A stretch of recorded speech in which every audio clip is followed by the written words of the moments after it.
Ça y est, les bonnes pratiques étaient rentrées dans les mœurs, que tout le monde s'était acheté une conduite. Oui.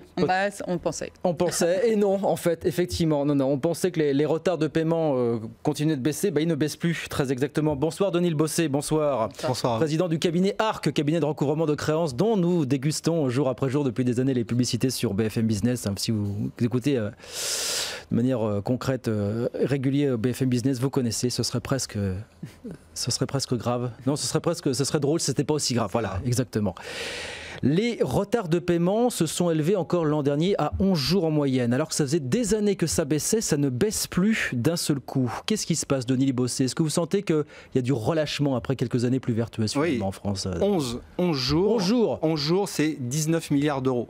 Qui ne vont pas dans la trésorerie d'entreprise, qui ne vont pas dans la trésorerie de ces entreprises, et notamment des TPE et des PME, qui en ont le plus besoin. Sûr. Alors, en 2018, les entreprises ont connu une reprise de leur activité, leur carnet de commandes était plein, et elles ont besoin de trésorerie pour financer leur développement. Donc elles sont largement pénalisées par le non-respect des délais de paiement. Et elles sont bien souvent contraintes d'allonger elles-mêmes leur délai de paiement, et un tiers d'entre elles allongent les délais de paiement pour simplement combler le manque de financement. Oui. Ce sont des entreprises qui, en général, ont des grandes difficultés, des gros problèmes de fonds propres. Oui. Ces fonds propres... On rappelle le chiffre qu'on bastonne, pardon de le dire comme ça, une entreprise sur 4 tous les ans met la clé sous la porte parce qu'elle n'a pas été payée à temps. Elle n'a pas été payée à temps parce qu'elle ne dispose pas de suffisamment de fonds propres pour pouvoir avoir accès au financement bancaire qui lui permettrait de financer sa trésorerie et ainsi de bénéficier d'un oxygène suffisant pour développer son activité. Donc les entreprises, on le sait, au niveau européen, les entreprises, les TPE et les PME sont des toutes petites entreprises par rapport notamment à l'Allemagne où le nombre de TI est beaucoup plus important. Mais alors, Denis Le Bossé, pourquoi ça se relâche? Ça faisait des années qu'on se félicitait, même si ça baissait doucement, que la durée moyenne des retards de paiement baissait. Là, il y a du relâchement. Est-ce que vous l'avez constaté chez ARC et comment vous l'expliquez, vous, personnellement? On le constate, et notamment de façon assez significative depuis octobre. Alors, on parle du name and shame qui a porté ses fruits jusqu'à ces dernières années. Oui. On a eu un succès sur le name and shame. Des entreprises ont... Donc, le fait de publier le nom des entreprises le nom des entreprises, bon, ça a eu un effet bénéfique, mais il faut aussi comprendre que peut-être que le name and shame est arrivé à un certain niveau, à son maximum. Donc on peut compter aujourd'hui sur la loi Sapin 2. Oui. La loi Sapin 2 qui va instaurer des amendes à hauteur de 2 millions d'euros. Ce qui est de nature quand même à sensibiliser un directeur financier et à sensibiliser sur le respect des délais de paiement. Et d'ailleurs aujourd'hui sur le site de la DGCCRF sont apparues 2 premières amendes supérieures à 375 000 euros. C'était pour Huawei et pour Amazon, voilà, pour ne pas la citer. Hein, voilà, donc, ouais. Et l'intérêt aujourd'hui, ce serait d'aller encore plus en avant, ce qui est plébiscité par le baromètre, puisque vous savez que chaque année on édite un baromètre en partenariat avec l'IFOP, et vous avez une mesure qui est vraiment plébiscitée par les chefs d'entreprise, c'est la publication des amendes administratives sur les bases d'annonces légales. Mais ça, c'est prévu dans le cadre de la loi Pacte, non? Non, pas du tout. Non, pas du tout. Mais que comprendre qu'il y a un dispositif dans la loi Pacte qui allait obliger les entreprises fautives à publier à leurs frais, justement, leurs condamnations dans des journaux locaux. Voilà. Oui. Bon, ça va pas se faire. Sous réserve d'une astreinte de 150 € par jour de retard. Et ça ne va pas se faire? Ah si, ça va se faire. Oui, c'est ça. Mais vous imaginez que vous n'allez pas faire plier les GAFA en leur imposant une amende, une astreinte de 150 €. Non, ce qu'il faudrait, c'est pouvoir publier ces amendes administratives sur les bases d'annonces légales telles que Infogreffe, telles que toutes ces bases de données. Et ça permettrait, si vous voulez, de vulgariser l'information. Mais Denis Le Bossé, comment vous expliquez ces nouveaux retards de paiement? Est-ce qu'il y a des secteurs, justement, qui sont moins disants que d'autres, qui sont plus mauvais élèves que d'autres? Des secteurs qui rencontrent surtout des difficultés financières du fait de marges plus faibles, notamment pour les PME et les TPE, dans des secteurs d'activité où les marges sont relativement faibles. Ce sont des secteurs où là, effectivement, vous avez... Et sur les mauvais payeurs, ceux qui payent en retard, quels sont les secteurs les plus touchés? C'est quoi? C'est le BTP, c'est les médias. Alors vous avez le BTP, vous avez les médias, vous avez le transport, vous avez différents secteurs qui sont bien ciblés et qui sont de nature, qui ont toujours été ça change pas.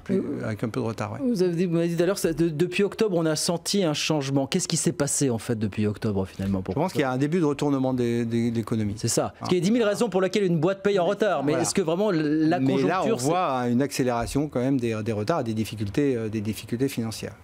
Très clairement. Et donc la nécessité, si vous voulez, de publier ces informations, ce qui est publicité par le baromètre, 70% des entreprises souhaitent cette publication sur les bases d'informations légales, permettrait de vulgariser le nom des entreprises au travers des sites internet, de vulgariser les entreprises qui ne respectent pas les délais de paiement. Vous croyez que le fait, mais est-ce que vous croyez que le fait de vulgariser, justement, vous me disiez tout à l'heure, peut-être que le name and shame est arrivé au bout de ses effets finalement. Parce qu'il n'y a pas de communication. La DGCCRF, les informations sont stockées sur le site de la, on peut bien sûr les consulter sur le site de la DGCCRF, mais quel chef d'entreprise aujourd'hui va consulter le site de la DGCCRF? C'est vrai. Donc c'est un bad buzz. Vous comptez sur le bad buzz. C'est ça. Oui, voilà. Plus, effectivement, un peu comme aujourd'hui, un chef d'entreprise, une TPE ou une PME qui ne règle pas dans les délais son URSSAF ou son trésor public, eh bien, il sera à la base Infogreffe, bien remarquera ça. Est-ce que nous dit le cabinet Altares qui a donc publié ces chiffres aujourd'hui, c'est que oui, confirmation que plus l'entreprise est grosse, plus effectivement les retards de paiement sont conséquents. Ça reste aussi le problème de fond, c'est l'omerta, c'est-à-dire que le sous-traitant n'ose pas parler de peur d'être déréférencé, disons-le comme ça. Oui, alors, si vous voulez, il faut relativiser, parce que dans les grandes entreprises, vous avez des entreprises vertueuses. Oui, bien sûr. Oui. Et puis d'autres qui ne le sont pas. Il faut quand même pas toutes les grandes entreprises dans le même panier, on est voilà, c'est ça. Et sur les 2700 contrôles de la DGCCRF, 14% font l'objet d'un procès verbal. Et les 2700 contrôles, c'est plutôt orienté vers les grandes entreprises.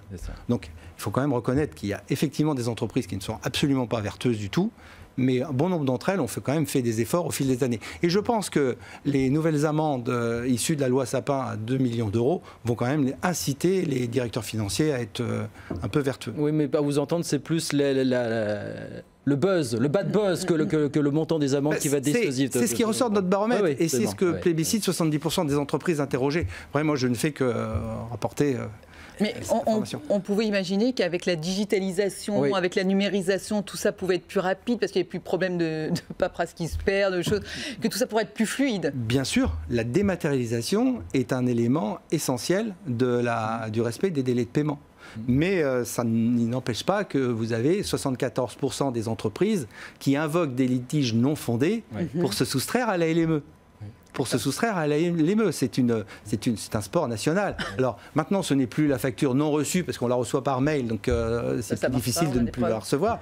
Mais bien évidemment, il y a d'autres litiges invoqués, comme le numéro de commande qui n'est pas conforme, comme bien d'autres. Et on sait innover dans la matière.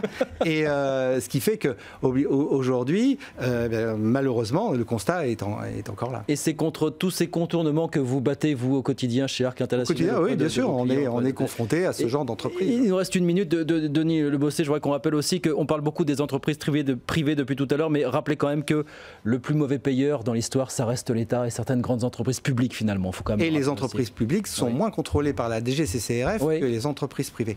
Et il est effectivement très important de reconnaître que les délais de paiement dans le domaine public peuvent être très très longs.